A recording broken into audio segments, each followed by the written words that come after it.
This guy's been on the cover of Vanity Fair. He's been on the cover of Vogue. He's been on the cover of Forbes. He's doing photo shoots. He did a 3-hour podcast with Lex Friedman. He asked and was declined a spot to go to the Oscars a couple of years ago. And so this is making a mockery. Damn. It's just making him put on a suit. See, you know? this is why people got to be careful about messing with you, because I was getting ready to disagree with you until you threw out those last. Like, I didn't know he tried to go to the Oscars. I didn't know he tried to be on the cover of Vogue. I didn't know that stuff, Candace. Opinions vary.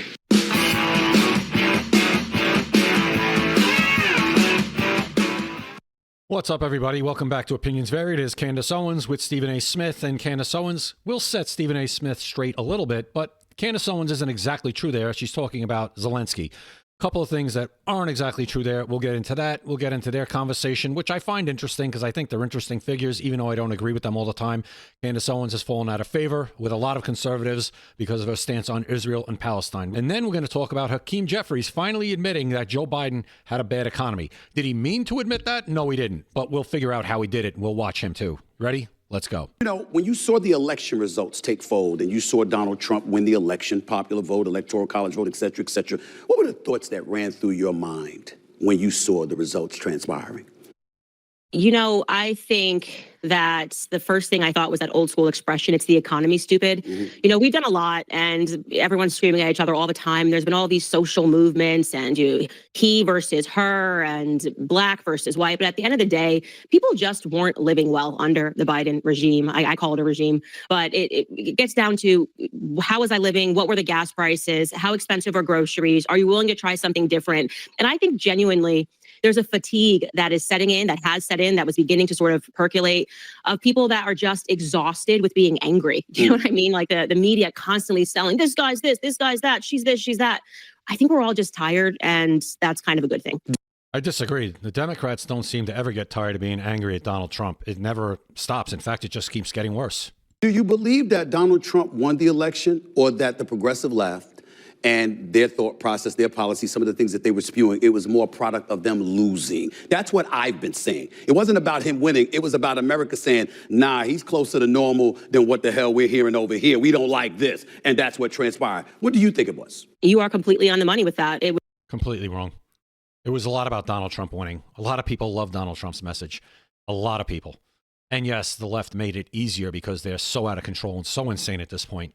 But I totally disagree. Donald Trump didn't win. He basically, the left lost, and it's because of their craziness is the only reason he won. I completely disagree with that. Tell me what you guys think in the comments. It was really more that the left lost. And it was a weird, it was very strange to watch Kamala run. I will say that, because she really only ran. She just called her Kamala. For 100 days, right? Trump had been running throughout four years, basically, kind of upset about the loss in 2020. And she kind of just comes in and it's almost like a coronation, which I think was disrespectful to. What do you mean almost like? It was a coronation. There was no voting process for her. She didn't get one primary vote. She was installed, coronated. To the left-leaning voter base. Like, it was just, well, he has kind of said he's knighted me and therefore I am the person that you should be electing. And she didn't really work for it, and rather was, I think, quite accusatory. If you don't elect her, it's because you have an issue with women. I don't think Obama's speech to the brothers, the quote unquote brothers, helped him any. He's been gone. He's in Martha's Vineyard, living in a house, God knows how much it costs, not something I could afford. And then he kind of reappears to sort of lecture the brothers about their responsibility. And I just don't think it sat well this time around. Just a different time, a different audience, and people kind of realizing, hey, that's not really enough. Paint me a vision. Like, tell me what you're actually going to do for me. Don't tell me that it's just simply my responsibility to give this woman votes because she's a woman. That I agree with. You know, I want to transition to Trump, back to Trump in this regard. We just saw it, the world just saw. It wasn't a press conference or anything like that. I don't call it that. Him with Ukrainian President Zelensky and how he went at him and what have you. Now, Zelensky, if I remember correctly, you didn't speak too highly of him. And I want to make sure I'm quoting you accurately. You called him a homosexual actor. Is that true? Did you call him that?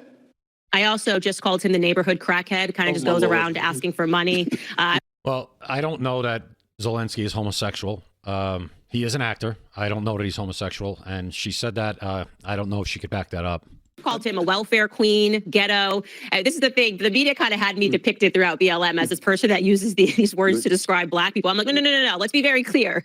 When I'm calling somebody like Zelensky a welfare queen, there's a reason for that. You come here with your hand out, asking, making demands. It's funny because I was having a discussion with my husband about this. And, it's people that tend to need the most that make these sorts of demands. And they're so arrogant. He's taken billions away, unaccounted billions, by the way. So you and I have to get to work because Zelensky wants his borders protected, and we can't have our borders protected because that would be a racist thing to ask for. But he's allowed to demand that you and I get to work. He spent all the billions. His wife is shopping in Paris. The oligarchs in Ukraine are all buying yachts. And yeah, I have absolutely no respect for him. But I want to say I have not respected that man since day one. I'll say one thing about her. She does stick to what she says. But with Zelensky, what she's saying is, yeah, don't ask, you're the one asking me for help. Then don't tell me how it is I'm going to help you. And that's basically how Zelensky's been from minute one. And now it's at the point where it's like, okay, first of all, it's a different president that he's dealing with. And second of all, it's enough's enough. Okay, we're helping you, but stop then telling me how I'm going to help you. I'm going to help you now the way I want to help you. And at this point, I'm going to find out how I can help myself as I'm helping you. Not something that's new. I just saw him coming. It's not something that's new, but what about Trump and Vance and how they conducted themselves? You and I might disagree on this particular issue because I don't disagree with what you're saying in terms of, I was on the record saying, listen, you're coming with your hand out, you need money. You might not want to be confrontational. You might want to be a bit more diplomatic, Zelensky, because you're the one that's in need. And Trump wasn't wrong when he said, oh, you don't have any of the cards. You don't have any of the cards. The flip side to it, however, is that the press conference, you're in the Oval Office. We know this is the White House. This isn't someplace in Ukraine. And he's got broken English, and you got the vice president interrupting him. You got them, I thought, somewhat bullying him to some degree. I just didn't think it was necessary. It was a good look. That's where I'm coming from. Am I wrong in feeling that way? Yeah, you're completely wrong. No, I think you're perfectly, I mean, these are your feelings. They're valid, right? If that's how you felt. For me, I felt it was refreshing. I'm so tired of politics. I know they always button it up for us. They're constantly telling us, oh, this, and saying things that sound good, but don't actually result in good things. And I think it was sort of the frustration of how much he has taken from America to not come with some respect. And I likened it to, even when you go to your granddad's house and it's your birthday, your mom kind of makes you wear something special. You know, he's going to give you a card and slip some cash in there, $100. Granddad's always good for that. And you just come with some decorum and some respect. This dude has been wearing military fatigues for like 5 years now, okay? Put on a suit. As soon as he gets out of the car, Trump's like, well, he's dressed up. This should let you know, this should signal to the public that what he's doing is an act. Why? Give me a scenario, a reason why he can't put on a suit. Even if you're in the midst of a war, why can't you put on a suit when you're coming to ask for money? Well, I completely agree with her. I know some people don't think it's a big deal. You know, how Elon Musk is in the Oval Office with his sport jacket on and his tech support printed T-shirt on underneath, and that's disrespectful and blah, blah, blah. It's totally different. It's like you can't equivocate that. It's okay. This is a foreign leader who's coming, as we're talking about here, with his hands out, both hands out, everything out. If he could put his feet out to hold the money, he would do that too at this point. And, you know, if you're serious about talking about peace, you've had this war, you know, this cargo outfit on, you know, for the entire war. Okay, fine. But if you really want to send the image that you're ready to talk, be a diplomat now, and find a way out of this peacefully, maybe you should change your outfit. Maybe you should come dressed in a suit, you know, symbolize that, yes, I'm trying to move past it. I actually do want to move past this now and get to peace. He just doesn't seem to do that. And I mean, maybe he's changing now because right now, I don't know if he has a choice. Europe doesn't seem to have a choice at this point if we're out of the deal. And let's see next time we see him, if he's with Trump, if he comes dressed in a suit. That's pretty interesting. It's going to be something, you know, that's going to be first and foremost on everybody's mind, whether you think it's important or not. Because he wants people to see him as a guy that's downtrodden in the trenches. And he's not that. This guy's been on the cover of Vanity Fair. He's been on the cover of Vogue. He's been on the cover of Forbes. He's doing photo shoots. He did a 3-hour podcast with Lex Friedman. He asked and was declined a spot to go to the Oscars a couple of years ago. Okay, he didn't ask to go to the Oscars. What he did is he asked to be able to have a recorded message during the Oscars, which is bad enough, in my opinion. If you're fighting a war, as you say, with your outfit on, and you're in the trenches, like she's saying, and you want to depict that image, how do you have time to give a message to the Oscars? It's kind of like how we feel about Gavin Newsom. He's doing these podcasts now, and he had on Charlie Kirk the other day. How does Gavin Newsom, he's still the governor of California, and I know he wants to run for president in 2028, so he's trying to, you know, insulate himself from all his wacky positions, and all of a sudden he's shifting on a bunch of things. But how do you have time to do a podcast if you're Gavin Newsom with everything that's going on in California? How? I do this. If I was doing anything else, I wouldn't have time to do this. And this guy's the governor of California, and he's blocking hours out of his day to do podcasts. Same kind of thing with Zelensky. How do you have time for anything other than focusing on your country and trying to win the war, or at this point, trying to bring the war that you're in to a peaceful end to the best benefit of yourself, to your best outcome? How do you have time for anything else? And so this is making a mockery. Damn. It's just making him put on a suit. See, you know? this is why people got to be careful about messing with you, because I was getting ready to disagree with you until you threw out those last things. I didn't know he tried to go to the Oscars. I didn't know he tried to be on the cover of Vogue. I didn't know that stuff, Candace. I honestly didn't know. So that's what I'm saying. He didn't try to go, and she should be. Candace Owens, you got to be better than that right here. You know, clarify that. You know, he didn't try to go. He wanted to do a recorded message. And I'm no Zelensky fan. I'm not sticking up for the guy. I'm just talking about facts. Okay, that does change it a little bit. And he is a literal actor, by the way. You know that, right? That I know. A little bit, all right? You recently interviewed former Hollywood producer Harvey Weinstein from prison. Why did you want to talk to him, and what was the most surprising thing you got from it? I have been a hater of the Me Too movement since day one. Even before I had sons, and now I have 3, I knew that we need due process, and watching men lose their entire lives on the basis of an allegation. I mean, I could have literally ruined your life, Stephen. I could have been like, he touched my hand at that Knicks game, and I remember this, and cry, you've been done, canceled, over, forever. She's talking about how years ago she didn't really know, they didn't know each other, but she knew of Stephen A. Smith before Candace Owens was really known. And her, I think, boyfriend at the time, she said, was a big fan of Stephen A. Smith, and they went to a Knicks game and they saw him, and she put her hand out, and Stephen A. Smith gave her a high five. And that's wrong, okay? Because women lie. Men lie, women lie, facts don't lie, and we need due process. And so the Harvey Weinstein case, someone brought it to me and said, take a look at it. And I actually thought he was guilty when I first got on the phone with him in prison. And we're totally on different sides of the political spectrum. But a friend had reached out and said, I think you'll be the only person that will actually take a look at this and tell the truth. And I've just always been committed to telling the truth. And it is my belief, and I think that once I show the public the facts of this case, that Harvey Weinstein was wrongfully convicted. And his case just got overturned in New York, as it should have, and now it's being sent back down in the appellate courts. So it's got to be retried. And I just want we got to go back to the beginning. We got to put this genie back into the bottle and back into the Me Too bottle. And it all begins with Harvey Weinstein. And so I'm really. Well, I don't disagree with her that I don't know anything about if Harvey Weinstein's guilty or not guilty. I always say, I'm always consistent, that everybody gets their day in court. Everybody, no matter what you've done, no matter how heinous it might be, you in the United States, as a United States citizen, you get your day in court, and you get to defend yourself, and you're entitled to the best defense that you can mount. Okay. So she's saying that Harvey Weinstein, she's going to tell us he's innocent. So we'll see what she comes out with when it does come out. Excited about bringing that series forward. Got you. Before I let you get on out of here, my producers in my issue mispronounced Kamala Harris's name twice. I want to make sure you didn't do that on purpose. You didn't do that on purpose. No, I just don't know how. See, right there, Stephen A. Smith, really? I would have told my producer, shut up. Nobody cares. This is what I mean. You mispronounced Kamala Harris's name. First of all, nobody cares. She didn't do it on purpose.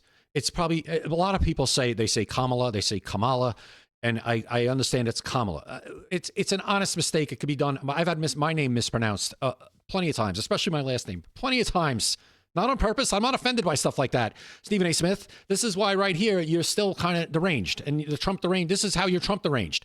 Somebody that could be, even entertain their producer telling that, making sure he says that to Candace Owens is somebody who's easily Trump deranged. What is it? Is it Kamala or Kamala? Kamala Harris. Kamala Harris. Kamala Harris. That's what I said. I said Kamala. That's right. Don't worry about it. It's okay. It's all right. You said Kamala, but don't even worry about it. Send her to me. She's got an issue. I got you. Listen, I know you got to go. Thank you for your time. I just want to say one thing to you. I've interviewed a lot of liberals on this show. I'm telling the conservatives they're welcome on the show too. If I'm wrong, correct me. If I'm right, agree with me. I'm not in this game, contrary to what they've been writing about it. I like being fair-minded and giving everybody an equal platform to express themselves. And I appreciate you taking the time to come on the show. I really thank you for it. And you're welcome back on the show anytime. Thank you so much. I would love to come back. Like I said, this feels so full circle to me from the high five to this. So thank you so much. Well, you had that. And, as I said, Stephen A. Smith, I've done plenty of things on him on this channel. I will put a playlist. I will put the playlist up top, not down there, up top. And you could watch that. I've done plenty on him. I've been ahead of a lot of people with Stephen A. Smith when I said Stephen A. Smith is entertaining running for political office, and then it went to president. And I don't believe Stephen A. Smith when he says, I'm unqualified, I would never do it, blah, blah, blah, blah, blah. I think that if it ever presented himself, if the real chance ever presented itself to Stephen A. Smith, that I think he would do it. I really do. As unqualified as he is, he's right. I think he would. I just do. That's just my opinion. We'll see what happens. Now let's hear Hakeem Jeffries finally admit that Joe Biden's economy was a complete disaster. Hey guys, if you're still watching, I really appreciate it. Please like, share, and subscribe. Hit the like button right now. Subscribe. I do one video a day at least. If I don't do one video, it's because of circumstances that were beyond my control and I couldn't get it done. But please like, share, and subscribe and help me grow this channel. I appreciate it. We have the Republicans on the run on 3 core issues. First of all, his speech is awful. His delivery is terrible. This setting is terrible. It just looks weird, like the flag all the way and just the blue curtain behind him, and he's dressed with his shirt and just not good. And his presentation is terrible. And this new line, you're going to see the Republicans are on the run. I guarantee you that's going to be, that was the bat signal sent out that the Democrats have the Republicans, quote, on the run. Let's go. On the run in terms of the economy. In fact, Donald Trump and Republicans are crashing the economy in real time. Donald Trump gave one of the most divisive speeches by a president in American history. Got about 75 to 80% approval, too, from liberal networks. The people who polled on liberal networks, okay? CBS poll, 76%. Even a CNN poll, 68% approved of that speech. And the numbers within the speech, as far as, specifics about being presidential, being entertaining, being hopeful, were even higher than that. 100 minutes. And he barely spent any time on the economy. Why? Because it's collapsing on his watch. They made promises with respect to lowering costs. Costs aren't going down. They're going up. Inflation is going up. You know what's coming down? Donald Trump's poll numbers. Because he is mismanaging the economy and the American people are feeling it. And we're just at the 45-day mark. Bingo. Bingo. We're just at the 45-day mark. Thank you very much.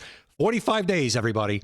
So thank you for admitting that Joe Biden's economy was the disaster we all said it was when you and everybody on television was telling us that we're not feeling reality. You might feel like it's not good, but it is good. We heard that for 4 years. So in 45 days, Donald Trump tanked Joe Biden's great economy.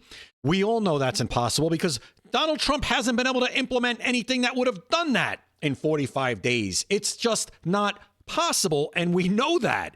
There has been no legislation passed thus far. Yes, Donald Trump has written a bunch of executive orders that eventually, yes, rolling back regulations, opening up more drilling, stuff like that, which eventually, yes, will help lower energy costs, which eventually will lower inflation, which is a part of that, which will lower food costs because energy, it takes gasoline and diesel to deliver food and all that stuff, right? We know that. It all goes hand in hand.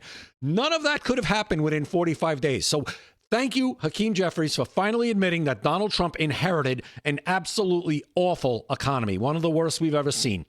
We have them on the run in terms of health care, particularly as it relates to Medicaid. House Democrats stand on the side of Medicaid and the American people. Republicans are trying to enact the largest cut to Medicaid in American history. Not true. What they're doing is they want conditions on Medicaid. They want to, first of all, root out waste, fraud, and abuse. And they want to do something with the caps, and they want to put it in work requirements in for Medicaid. So it's not a cut to Medicaid. It's not. And we need to keep the pressure on them legislatively and in communities all across the country. And partnering with you, we will be able to continue to do that. This delivery, again, is terrible.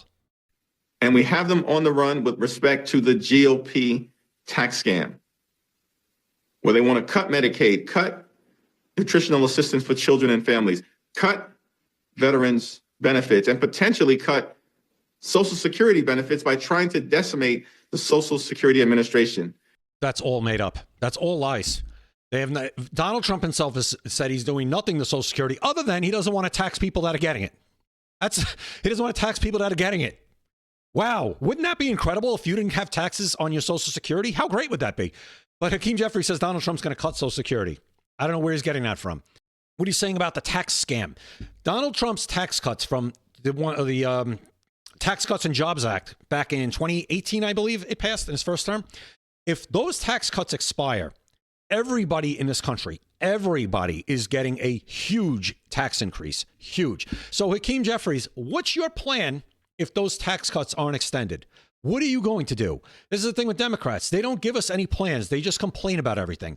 The only plan they have is, and I say it all the time, is to take more of your money and redistribute it to people who don't work or who aren't supposed to be here in the first place. That's what the Democrats consider, quote unquote, governing. That's what they consider running the government, is taking more of your money and giving it to everybody else that doesn't deserve it. We have to continue to call them out on their extremism. We will do that. And all of that is being done in service of trying to pass massive tax breaks for their billionaire donors like Elon Musk and wealthy corporations. So we have them on the run. There you go. And we're going to keep our foot on the gas pedal. The delivery was just terrible. The whole presentation was terrible. And a lot of what he said, if not all of it, was just either exaggerated or it's completely out of hand. It's not true. So that's the Democrats right now. They have nothing. Where are your ideas, Hakeem Jeffries? Where, other than we just want to keep spending all this money? Other than that, where are the Democrats? Where are their plans? Where are their ideas? Where's their new ideas? You hate Doge, you hate the cuts. Get in there and tell us how you would do it then. They never do that. They did the same thing with the thing that came from the virus. They did the same thing. Donald Trump messed it up this way. He did this. He messed it up this way. He did that. What would you do? Well, we saw what you would do. You would have locked down the country in perpetuity. That's what you did. That's what you did. Shut down schools forever. Close businesses forever. Fire people who didn't want to get this. Right? That's what you did. You didn't actually have any ideas to actually make it better. You just accused the people against you did. That's all they do. They cry and whine about everything and don't offer solutions. And that's why their party as a whole, I think, has a 20% approval rating right now. And Donald Trump's is averaging about 50% or more. So that's where they are.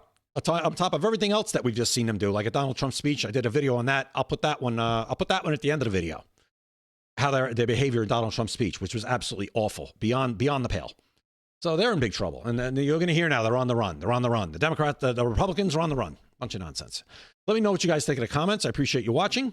I'll see you next time right here at Opinions Vary. Opinions vary.